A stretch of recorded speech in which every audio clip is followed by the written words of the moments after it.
Three things with Joel Sherman. Some news today. We broke it at the Post. Anthony Volpe had surgery on Tuesday to repair a torn labrum in his left shoulder. He initially injured himself in May with a dive. That's his non-throwing shoulder. He aggravated it in September. He took 6 games off, got a cortisone shot both at the All-Star game and then again in September.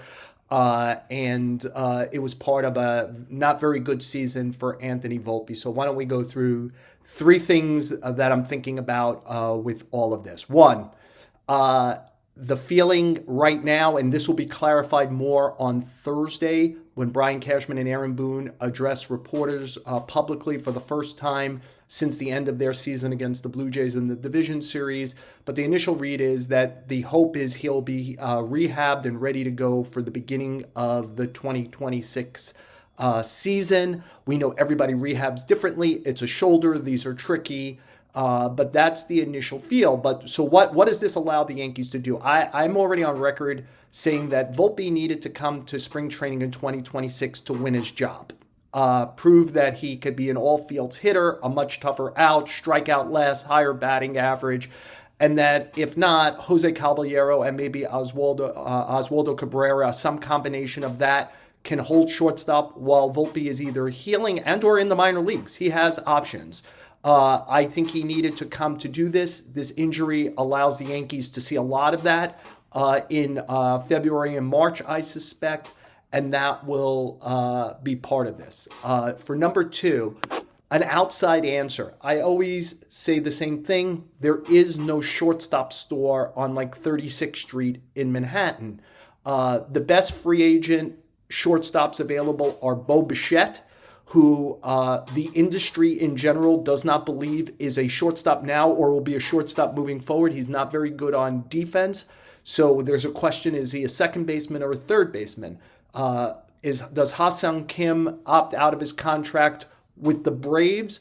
Perhaps he does, but he's been highly injured the last 2 years, and he's got a low 90s OPS plus these last 2 seasons, and there's real questions. Is he a second baseman or a move him all around the diamond player and not a shortstop? And there's no kind of like obvious trade candidate. Do you want to go to the top of the market and you say you're going to sign Alex Bregman, who's been playing third base, to play shortstop? That doesn't seem like something financially the Yankees would do or wise to do. Bregman's had a lot of lower half injuries.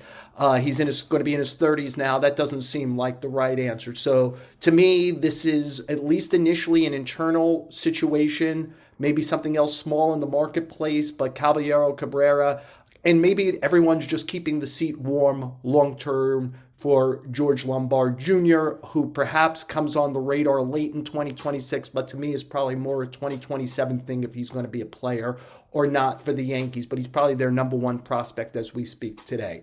Number 3, this has become, again, a touch point about Anthony Volpe. And I think Volpe has opened up enough questions about himself, about what kind of player he's going to be moving forward. And I'm not here to suggest that Anthony Volpe is going to be an above-average player, maybe not even an average player. We'll see. But I do think we live in an age more than ever where patience is lacked. And I would just point out a few things.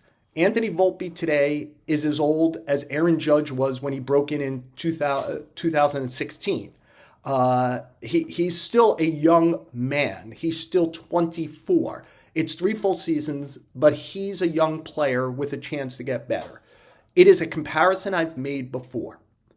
And take a deep breath. Dansby Swanson, who was a number 1 pick, first round by the Diamondbacks. In his first 3.5 seasons, he played a part of 1 season and then 3.